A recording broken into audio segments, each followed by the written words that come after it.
All right. I know we have a busy, exciting talk today, so we will get started officially now.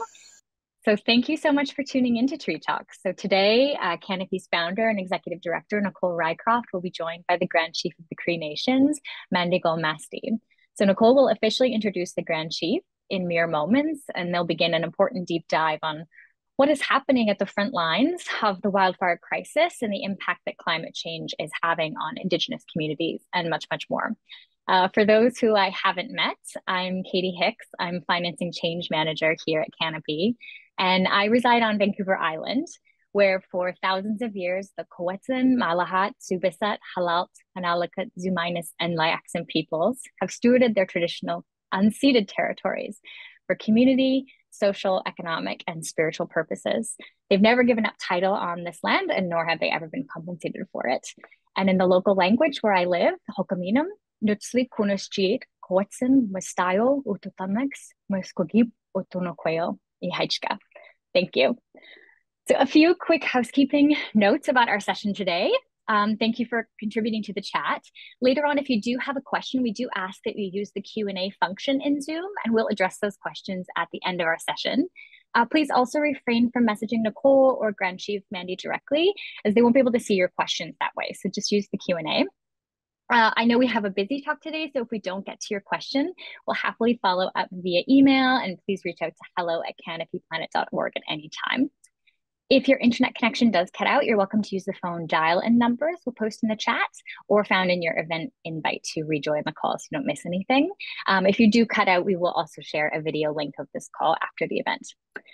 So we are so thrilled that you've joined us today from all over the world to hear from Grand Chief Mandy and Nicole. For those who are new to Canopy's work, Nicole Rycroft is our founder and executive director. She spent the last 25 years protecting the world's forests, advancing international human rights, and sparking the shift to a global green economy through supply chain revolution. So she is an Ashoka Fellow, a member of the UBS Global Visionaries Program, a recipient of the Meritorious Service Cross of Canada, and the winner of the 2020 Climate Breakthrough Award. So I'm going to hand it over to Nicole's very capable hands now to kick off the conversation and formally introduce Grand Chief Mandy. Thank you. Over to you, Nicole. Thanks so much, Katie, and welcome everybody. It's so fantastic to be here, and I'm very excited for today's conversation. It's really such an honor and pleasure to have Grand Chief Gull-Masty with us. I'm delighted to be joining you from Vancouver, which is where Canopy's headquarters or home office is, which of course is the traditional territories of the Squamish, Musqueam, and Tsleil-Waututh nations. It's really wonderful to be with you all, and thank you for taking time out of busy schedules to join us. As many of you know, Canopy, we're a solutions-driven NGO. We work to protect the world's forests, climate and biodiversity, and support community rights by transforming unsustainable supply chains that are currently driving deforestation and forest degradation. We currently work with just over 900 large corporate customers, brands, producers, and innovators to shift paper and packaging and viscose textiles out of the world's climate-rich and biodiverse forests, the traditional territories of Indigenous communities. And this work with brands enables us to create the value proposition to change business as usual logging so that forests can be protected, conservation economies can be developed, and the voices and aspirations of local communities can be further developed. So our work, of course, is always done in partnership, and particularly when it comes to the forest landscape side of our work. We spend most of our time in the marketplace, and so we really rely on an incredible network of partners, NGO organizations, as well as local political decision makers and Indigenous leaders. And so I am really excited that we're going to be spending the next 50 minutes in conversation with one of North America's most, I think, dynamic political leaders, Grand Chief Mandy Gull-Masty, who is, as Katie mentioned, the Grand Chief of the Grand Council of the Cree people. So Mandy is a member of the Cree First Nation of Waswanipi, the first woman to be elected as the Grand Chief of the Cree Nation. I think your run for public office, if I'm not incorrect, started back in 2014 when you served as the Deputy Chief of your home community, the Cree Nation of Waswanipi. And during that tenure, you were instrumental. I remember very exciting kind of trailblazing work that you did in ensuring that mining exploration was aligned with community concerns and environmental protection. And then, of course, you've gone to work on more of the kind of national level for the Cree Nation with your election in 2021 for a 4-year term as the Grand Chief of the Grand Council of the Crees, or Hioichi. And the chairperson of the Cree Nation government. So there's a lot that for us to dig into. I'm going to save kind of like me describing the Broadback, which is one of Canopy's landscapes of hope to you, Mandy, because I know that you'll do it much, much more eloquently. But I think I'm really excited for us to dive into the 4 pillars of that you've been such an incredible advocate around that are key to unlocking a healthy future for Ioichi, which is the Cree-based model for governance and financial planning, investment in Cree language and cultural preservation, the protection of Ioichi and the Cree way of life, and a Cree mixed economy. So I'm excited that we're going to dive into those over the course of the next 50 minutes or so, less if I continue talking. So I know that it's been a really busy summer. It's always busy at the Cree Grand Council, but this summer in particular with the intensity of the wildfires and the mass evacuations of many Cree communities has made your job, I know, even more challenging than it normally is. So thanks so much for joining us today, Grand Chief. Thank you so much for having me, Nicole. I'm really pleased to be here today. I'm thrilled to be continuing our partnership work with Canopy. We've always had the greatest support from your organization with the Cree Nation. So I'm very pleased to be here. Thank you. So we always like to start our Tree Talk interviews by asking our partners, our guests, about their first memories of a forest. And so I'm wondering if you can, share one of your first memories. Sure, that's a cute question. I'm going to actually share one of my fondest memories of the forest. And I think that for me, it's really the time that I got to spend with my late grandparents. My late grandparents, who passed on now, they were both income security recipients. This means that they operated in a program where they were full-time subsistence hunter-trappers that stayed in the bush all year round. In the summertime, when we were let out from school, I had the chance to be with them and to participate in a lot of their traditional activities. And one of my fondest memories was when we would get up very early and we would go and check the sturgeon nets. And my grandfather would be paddling a canoe.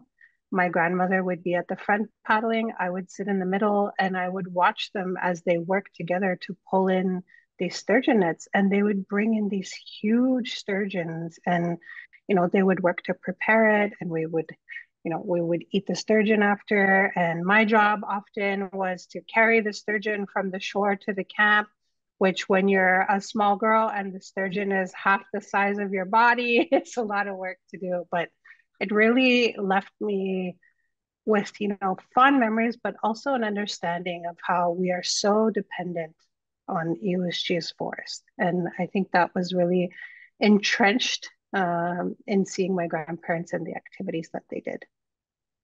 Yeah, that's beautiful. And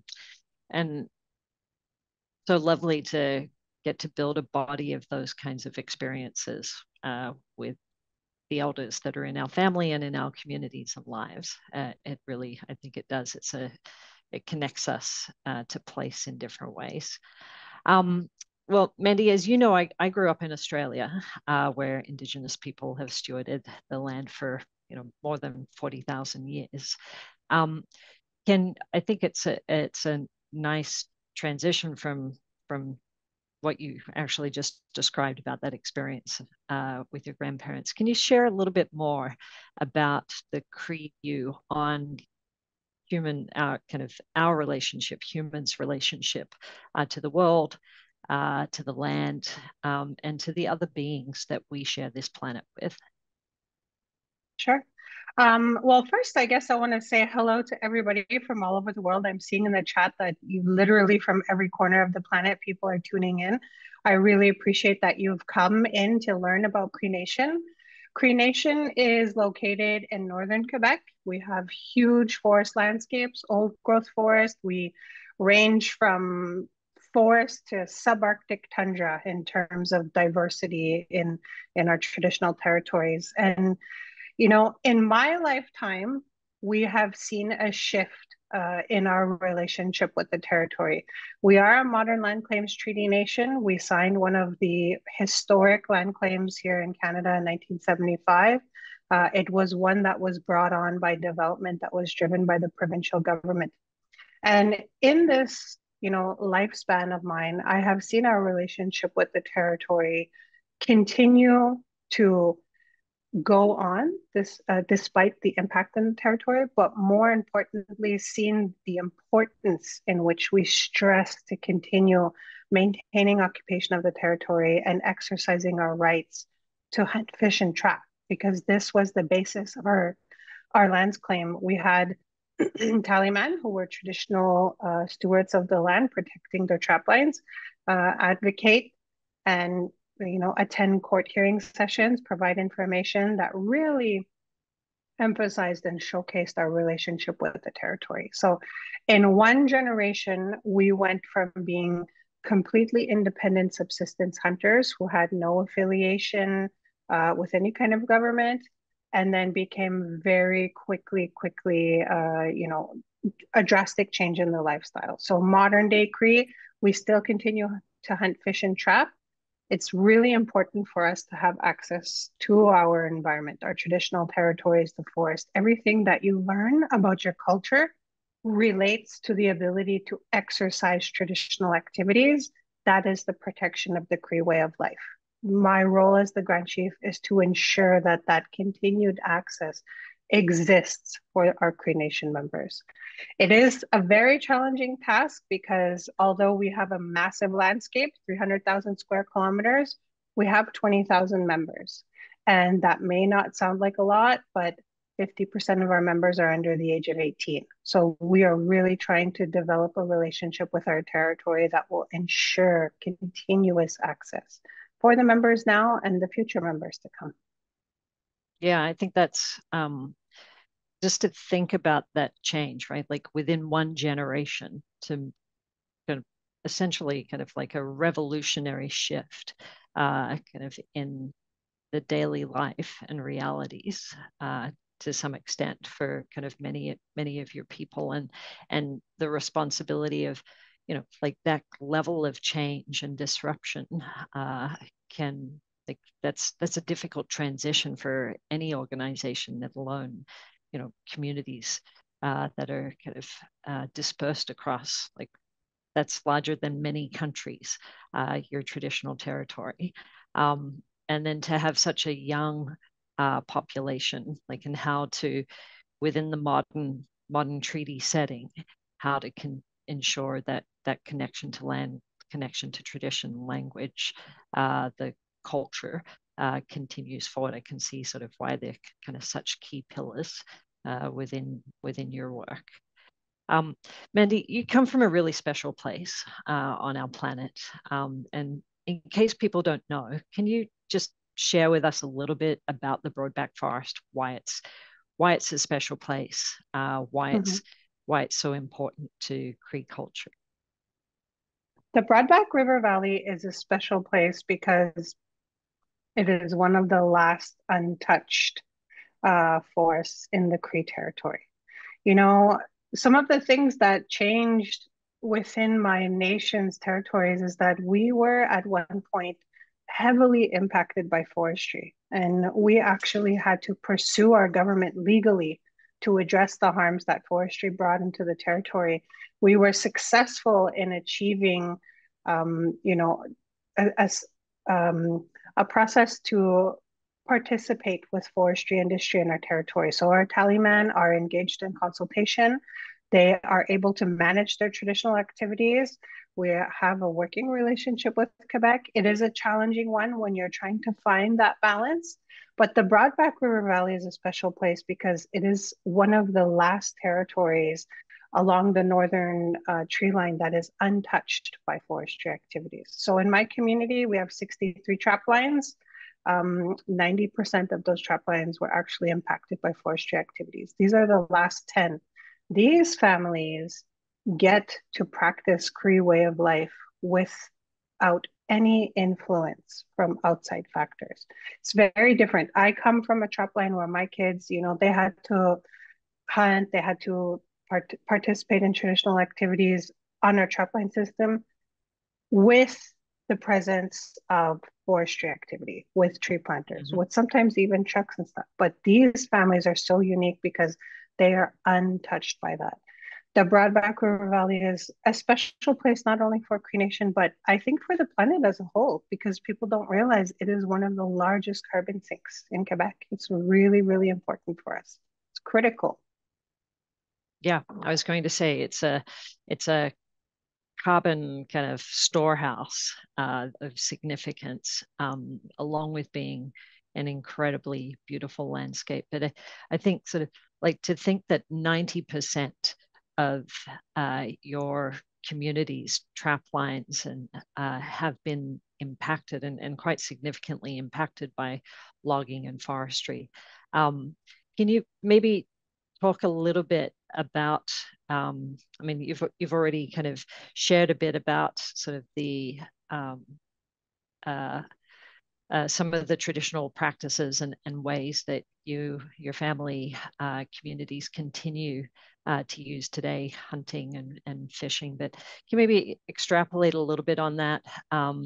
Tell us about the importance of these kind of, especially these last remaining 10% of the trap lines that are still relatively intact, and the importance of caribou to Cree communities.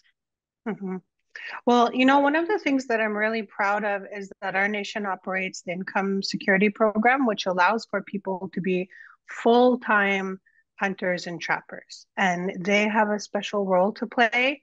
They are the knowledge carriers. They have the responsibility to pass on that knowledge and activities, knowledge of the trap line, cultural components to members of their family. So they are really our cultural keepers of the information that we need.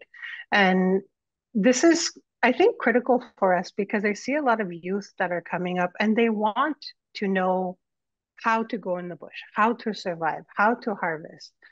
We are a seasonal harvesting nation. For us, spring starts with the goose break. I think everybody knows if you call me in May, I will not be available to you. I will be at my goose camp when the geese come in, the Canadian geese come in. It's harvested. It's a special source of food because it is the one when we host the most celebrations for new beginnings in Cree way. And, you know, one of the big ones is going to be the child's first walking out ceremony.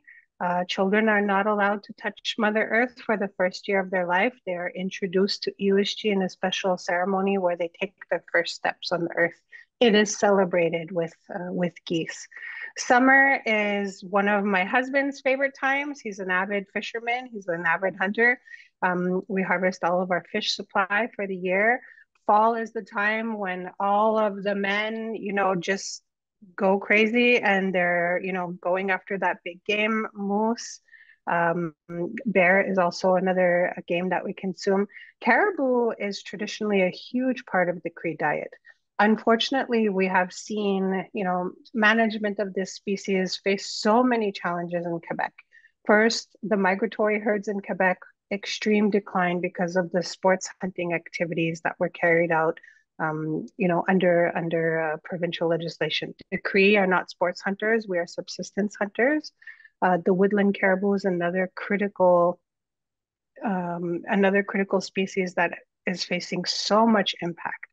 We actually encourage our members to refrain from consuming woodland caribou because we are so concerned about their numbers.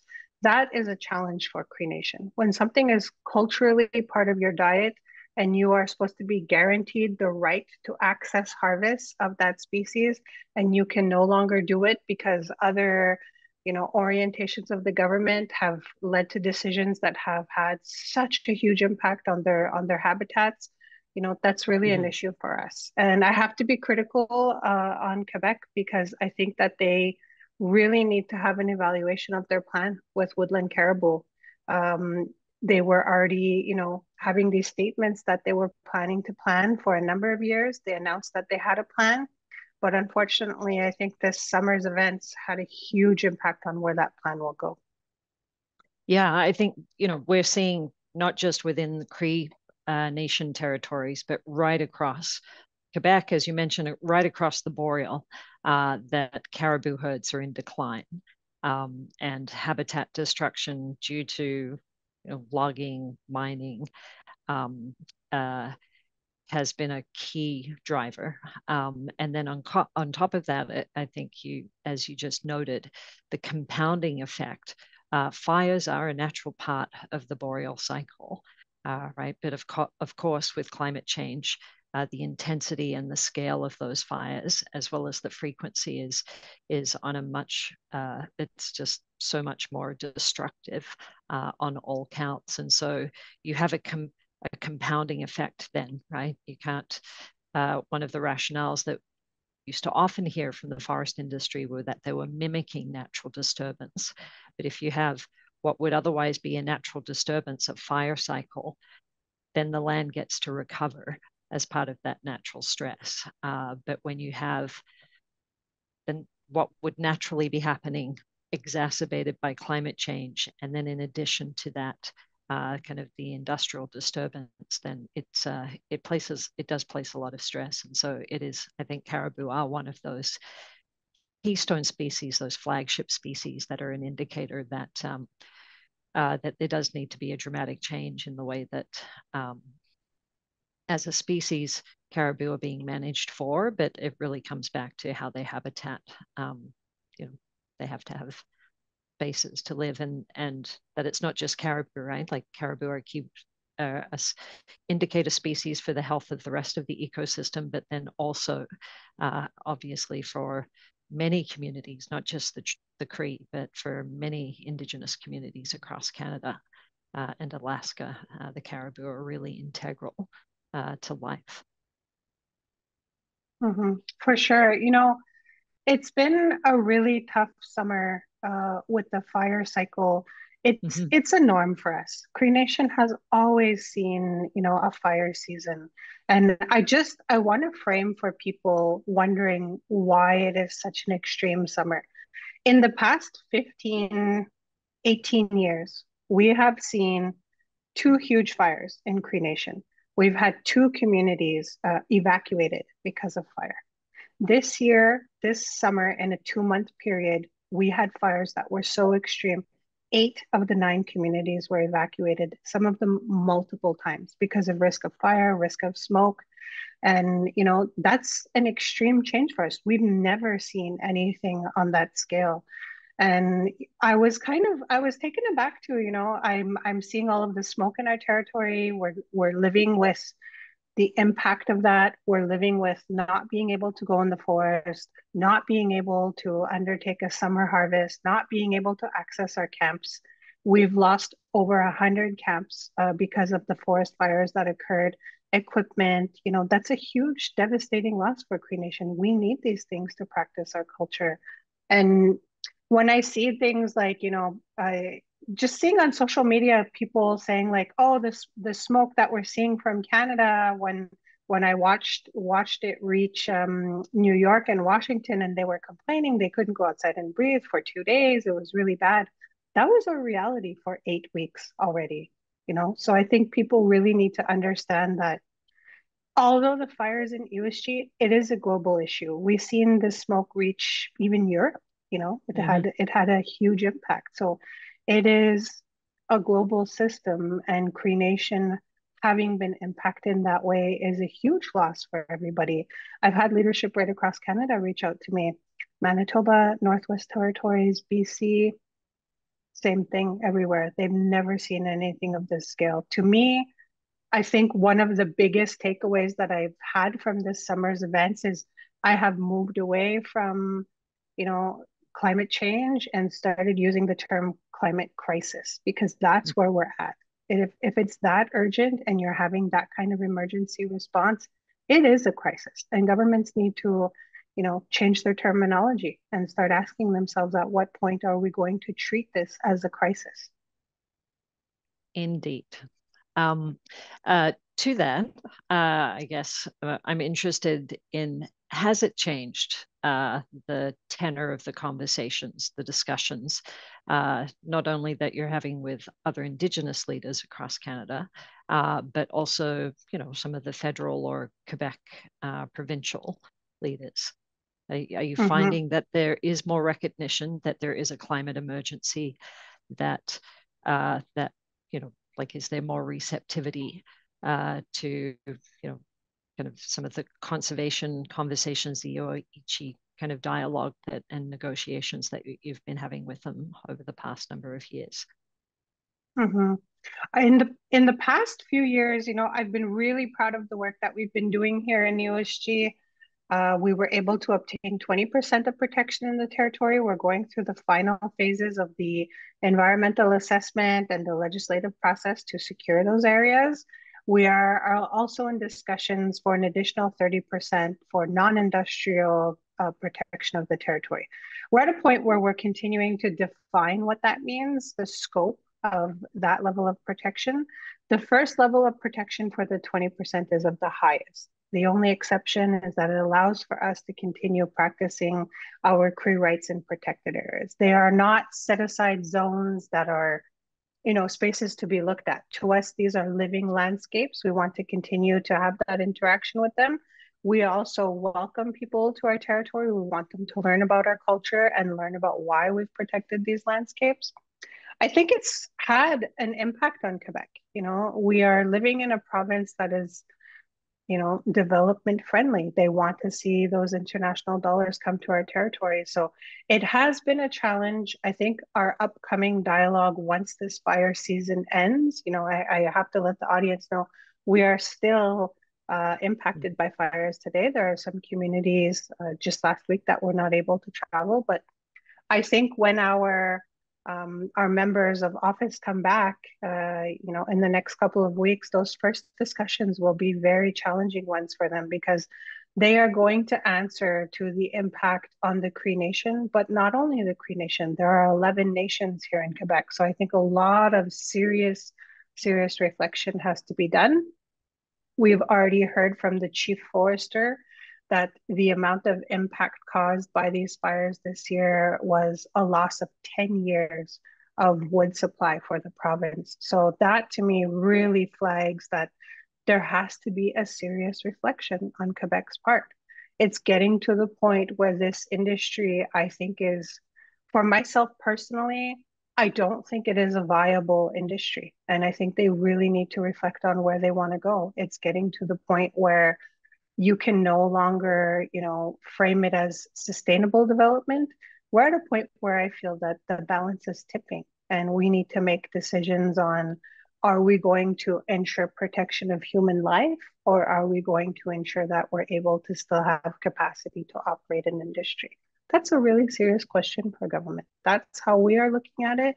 That's my expectation of both levels of government here to reflect on that. Yeah, I think the 10-year wood supply loss. I've also heard the number that across Canada we've lost 15 million hectares of forest just this summer due to the fires. That's more land mass because 15 million hectares is such a large number that's larger or kind of equivalent in size to like the size of Germany, not an insignificant European country, that loss of land. And I totally agree with you, Mandy, that there can't just be a continued path forward with the assumption that it's going to be sort of like, okay, maybe a little tinkering around the edges, but the kind of this linear extractive supply chain continues to be sort of like a viable path forward. Obviously, logging has been historically a kind of an economic engine back in kind of the last century, but obviously the Canadian economy has matured and evolved and become more sophisticated.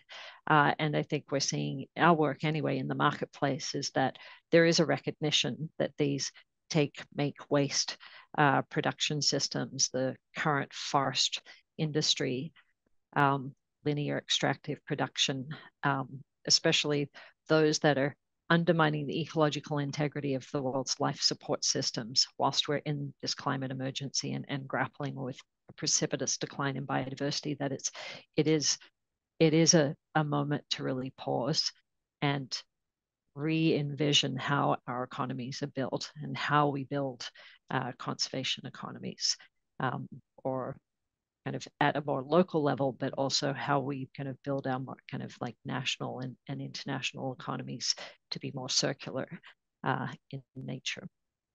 So I'll be really interested.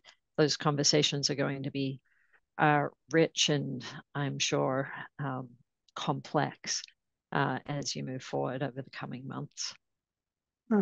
For sure. When you're looking at 15 million hectares lost, almost over 3.5 alone in Cree territory. That right. For us is huge, huge. Yeah. And we are getting to the point where I think there needs to be an economic reflection.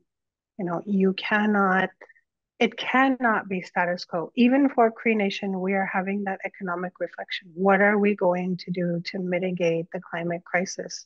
It is not just for us a forest burning down. It's a forest burning down, a loss of carbon, everything that comes after a forest fire, windfall, potential, runoff contamination, flooding, loss of access to territory, dead zones because habitats have been lost, dead zones because, water has been impacted by runoff due to forest fire. There's so many other things.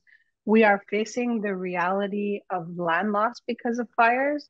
This fall, I think this is where I'm going to hear more from my members in terms of how these fires impacted them. I've seen some trap lines that were impacted by fire 100%. How are these families going to go to their camps? How are they going to hunt and fish? How are they going to provide for themselves? How are they going to practice their culture if it's a dead zone? So for me, there's really serious questions. We are putting the pressure. We have expectations. We've taken this issue to the international forum.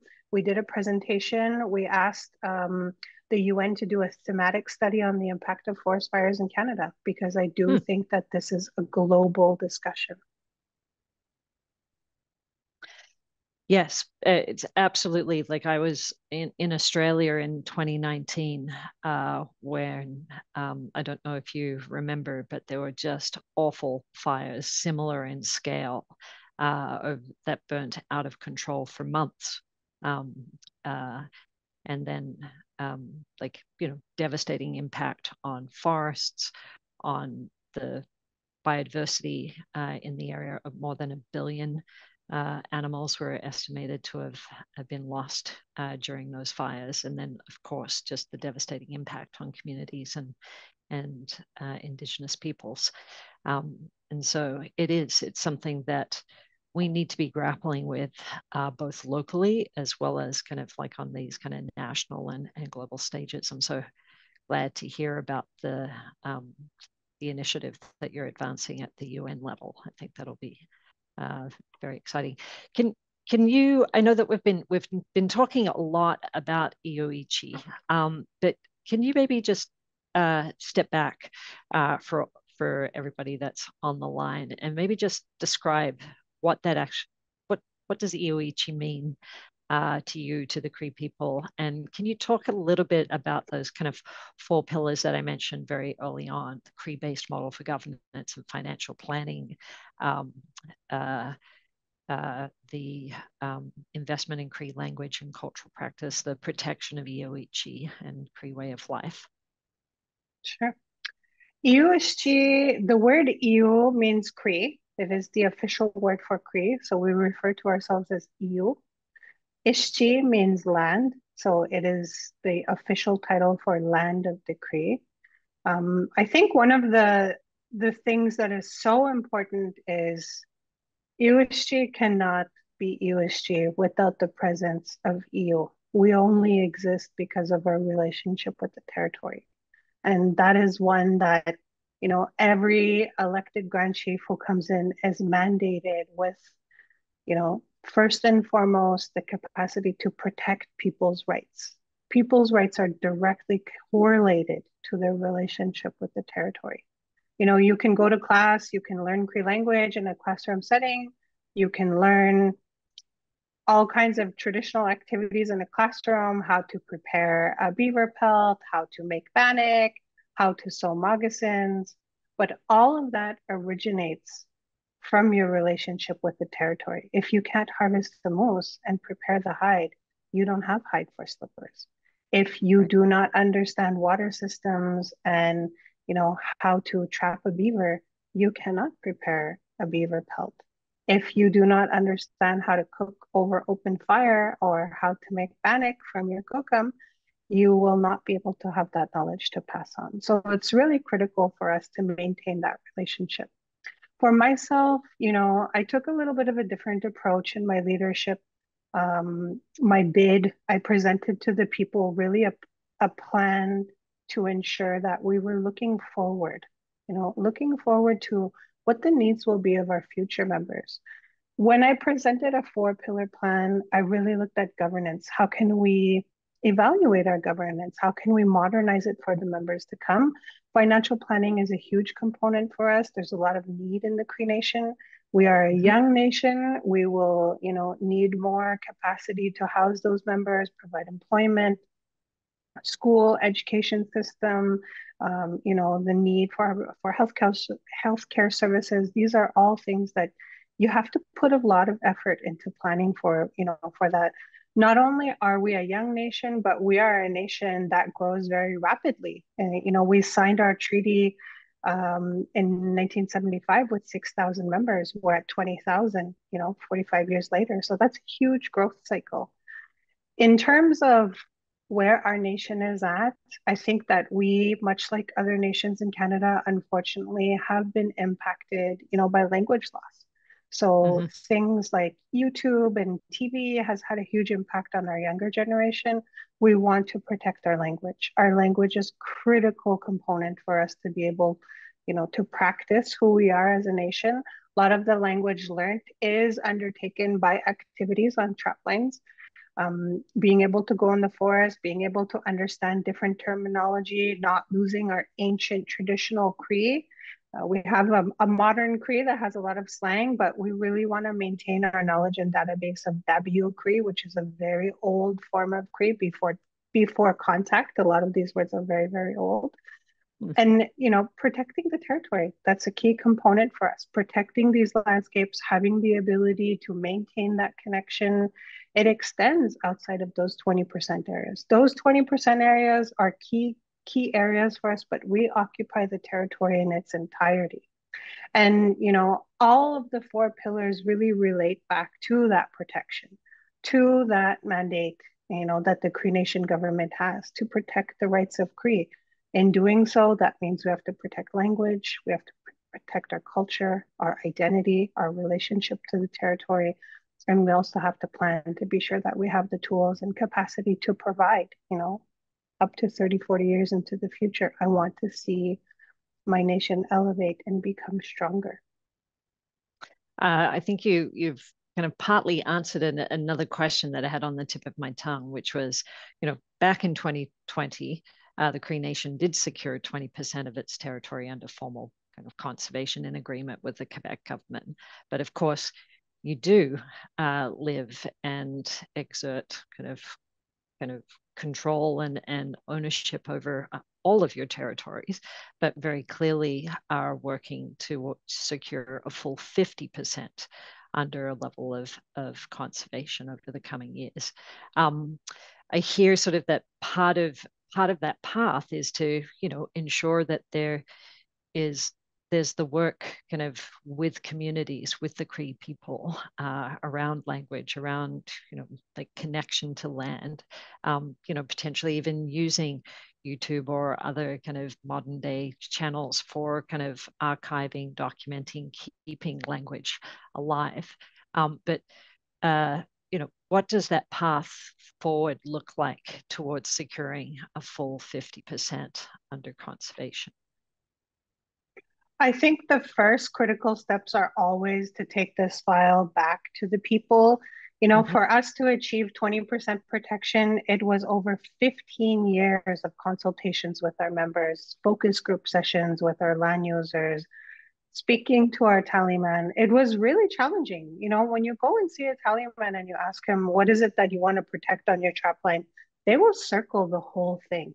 It's a system for them. It is a system. You cannot extract one component and protect just that, because everything else will be vulnerable. So it was exactly really hard for us. As we continue on with the conservation work, another 50%, we've also expanded into the water systems. So we're working on a huge project for marine conservation area in James Bay. We are not only a terrestrial nation, we also make use of the water. And I think one of the huge next steps for us is harmonizing our work with our neighboring nations. That's really critical. We know that we are not a system, in ourselves. We have to harmonize with the neighboring nations. And I also feel that we are a nation that has the capacity to self-declare protected areas if we wish to do so. In the work that we've done with Quebec, some areas that we identified were purely cultural, purely in relation to important legends or stories that we had. This was not Quebec's priority. They had a very strong approach to biodiversity. But there are some key areas that I think we need to take the initiative to self-declare. We have the capacity to do so. And I think that my nation, should they wish to exercise that authority and right, that they would do it. Fantastic. So we have a couple of questions that have come in, and then I have some others. I could talk to you all day. I think there's a curiosity, and you just mentioned, right? Like, it's not just the land that is part of Ioichi, right? That's part of Cree's territory. Can you speak a little bit about the impacts of hydroelectricity and both historical as well as current, the impacts that that's having on your traditional territories and the communities, the Cree communities that call those impacted areas, both upstream as well as downstream and adjacent lands and waters home? Sure. The development of hydroelectric energy in Quebec is a source of pride for Quebec. It is framed as a green energy. Unfortunately, those projects, a majority of them are located within Cree Nation's territory. So in 1975, this was the basis of our treaty that development was underway. Even 45 years later, I have been taught by elders within that territory that the land loss is still impacting them. I refer to it, I guess, as a trauma, a development trauma within Cree Nation, because I don't feel that there has been a proper acknowledgement of that land loss.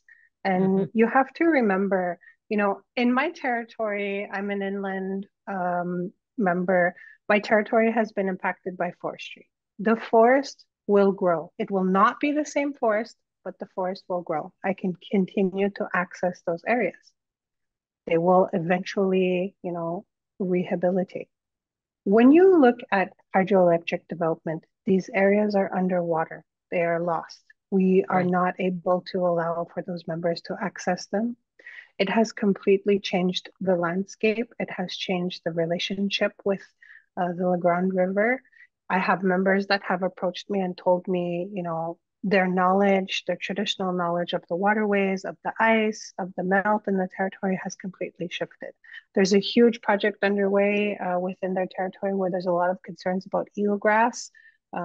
This is one of the initiatives that was launched by the community. And I think it's really important to realize, the projections of hydroelectric development in the territory are one thing, but we continue to live with the reality of that impact. So it is something that is very challenging for us as a nation, but I do believe that, we have really empowered ourselves through our treaty to continue to ensure that we are trying to find the balance between development and continuing our Cree way of life. This is not a simple thing. There are times where we have, really been challenged. There's times where we've had huge successes where we've actually stopped additional hydroelectric development. The project to protect the Great Well River was a huge initiative. We've even had projects where, we have not agreed to development for mining. Uranium was one potential project that did not succeed in the Cree territory because we listen to our members. Our members determine what they wish to accept. Our members determine the direction forward. And I'm very thankful to be from a nation that has always had a very intimate relationship between their leadership and their members. I'm proud to say that, you can have close contact with your Grand Chief. I'm always a message away when youth ask me questions. I respond to them. I try to connect them with information. I think that's how you can be a successful Indigenous leader, is continuing to be provided with direction from your members and you listen to them. Yeah, I think that's that leadership from people who are connected to land and connected to culture, right? Like culture isn't static. It's dynamic and it's within sort of like the broader social context, as you referenced earlier. And so how to, help navigate that path forward, given all the pressures that there are. And and economic interests and parties with economic interests that are looking to engage. It calls for courageous decisions on many occasions, I can imagine. I think there was one question that came in, and thank you to Michael for the question about the impacts of hydro. There's a question about just that I'll just read this from Harish. In a materialistic or a materialist world, it's great to hear how Cree community are kind of preserving their culture. But in that regard, what do you see are some of the challenges for over the coming years for preserving culture, as well as, I guess, anything else that you'd like to comment on more broadly? I think one of the challenges, huge challenges, is probably decision making that's outside of the scope of Cree Nation. One of the examples that I can give is wildlife habitat is mandated by the provincial government. This year, we've seen flagged by the provincial government a huge impact on moose on the inland territory. A lot of the impact on that habitat is caused by forestry activities. So we have been advocating and pressuring Quebec for a number of years that there needs to be a serious reflection on harmonizing with initiatives that we have put forward, cultural components on how to manage and incorporate traditional knowledge holders like Tallyman. It has been really, I hate to say an uphill battle. I think that everything that has evolved this summer and the greater impact that Quebec is going to have to deal with is going to call attention to that. I'm hopeful. That's one of the things that you have to do. You have to maintain a level of understanding that you are trying to balance the future of the Cree Nation's needs moving forward to practice their culture with the development impacts that are pressuring you as a nation. we do have a treaty. We have the capacity to protect our territory. That doesn't mean that it's a veto right. So we depend on having very strong relationships with the government, but we also hold our government accountable with those relationships. And it is through partnerships with groups like Canopy, other NGOs, you know, different approaches allow for us to really try to bring our pressure forward in any capacity that we have. So although we have a close working relationship with them, we also hold them accountable. We will go into that international space and make those statements to ensure that whatever it is they're trying to do to attract, investment into the province, that there's an understanding that there is a component of Indigenous peoples that have to be respected in moving forward. Well, and presumably there are opportunities for investment directly with the Cree Nation government for development and support. Grand Chief, you and I've had the great fortune of speaking alongside of you in numerous forums, both international, some of Canopy's forums with our brand partners. And there was one thing that you said on a panel in England a couple of years ago that really resonated with me. And it was that there's no way that man can recreate what nature has developed. It struck me at the time and has stayed with me as something that's really beautiful. And I was just hoping that you could maybe just kind of share what that means to you and how it influences you in your work. Sure. You know, one of the biggest challenges in dealing with a non-Indigenous government trying to undertake projects in our territory is that they don't always understand the Cree Nation approach to managing traplines.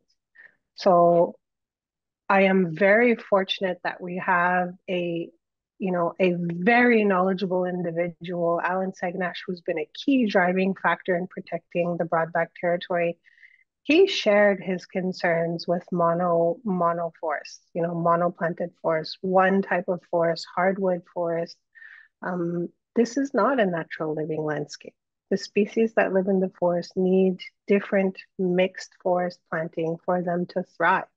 And a planted tree is a planted tree. It is not a tree that, nature has determined needs to be placed into a part of the forest. So when you have the ability to go to an old growth forest and you see the variation, the growth patterns, the level of activity and presence of wildlife, of birds, of sounds, it is so different than when you go to, another part of the forest that has been a planted forest. It is not the same living space. So I don't think we have the capacity to create that kind of forest.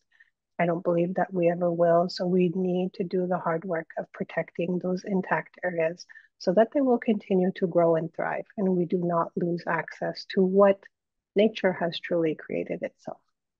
Mm-hmm. And what can people on this call do to support you, to support the Cree Nation and the Broadback Forest in that difficult work of protecting kind of key landscapes and marinescapes? There are a number of things that people can do. First of all, ask yourself, anything that you purchase, where does it come from? I think this has been the biggest tool that Canopy has taught me as a leader, is to ask those questions about supply chains. I have completely changed the way that I purchase clothing because I learned about viscose from Canopy and their fashion. So you've influenced me too. Mandy. Yes. We've influenced your wardrobe. I'm kind of like, many people would be very sorry or potentially horrified that you've taken advice from us around fashion. No, I think that, the work that you guys do with your brand partners is really one that had a huge influence on me. So I encourage you, if you are a consumer, to really ask yourself, what are you buying? Where is it coming from? You can be purchasing a paper product and not realizing that has been harvested from Indigenous territories. So ask those hard questions. Of course, support NGOs like Canopy if you can in any capacity with financial donation, and reach out to Indigenous groups. You know, we have a lot of really good information on our websites. We have a lot of work in place. We work with all kinds of partners. We're not able to do that without, you know, support to them and support to our nation. And we really appreciate it. We appreciate the work that we're able to move forward. It has been a drive in protecting who we are as a people, and I'm thankful to have that partnership from Canopy. I think also if folks are able to visit the euconservation.ca site, and we'll pop that in the chat so that folks can easily find that link.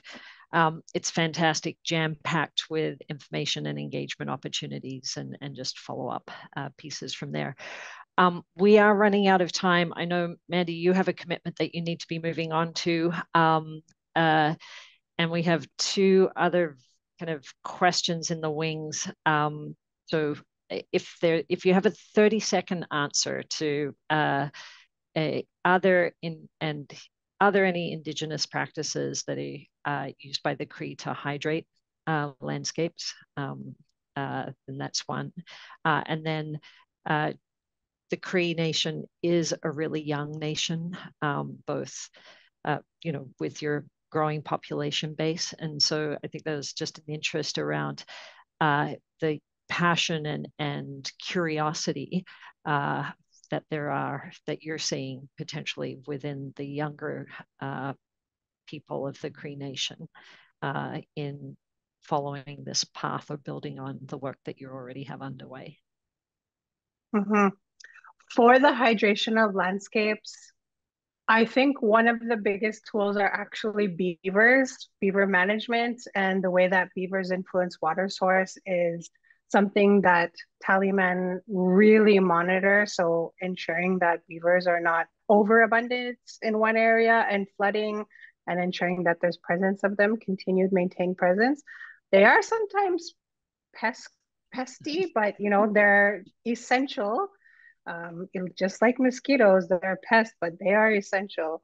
In terms of the second question, I do see a lot of very brilliant up and coming youth that inspire me. We've had some ambassadorship programs where our youth are, you know, talking about our protected areas. We're always looking to do more. You know, we want our youth to be able to have exposure to other landscapes so that they can come home and really understand ours. That's, for me, I think it's been a huge influence for our youth. But I think that I'm so impressed with this up and coming generation that they will probably take us places that I would never imagine. My hope lies with them 1,000%. Thank goodness for that, right? We can hope. Thank you, everybody. We are now at the top of the hour. Our times require courageous and inspiring leadership from all decision makers, and especially those that are leading our governments. Huge thank you to Grand Chief Gull-Masty and the entire Cree Nation team for the bold work that you are doing for the Cree people as well as for society and our planet more broadly. It's been really one of my personal greatest pleasures, as well as organizationally for us. It's been a real honor to work alongside of you over the years in supporting your incredible efforts to secure Iwichi. And I'm so excited to see what happens next, what we can build together over the coming years, as well as for you giving us this hour of your time. So thank you. Again, for those who want to support the work that Grand Chief Mandy and the team are doing, please feel free to visit euconservation.ca. For those of you who want to support Canopy's work, please connect with Katie or Britt or myself. And for anybody who didn't get to ask a question, please feel free to pop them to us, and we will follow up with the team to ensure that there's a response. Thank you, everybody, for joining us today, for your support of Canopy's work, for your care and interest in our planet. We'll be sharing a recording of this over the coming days, and I look forward to next time. Thanks so much.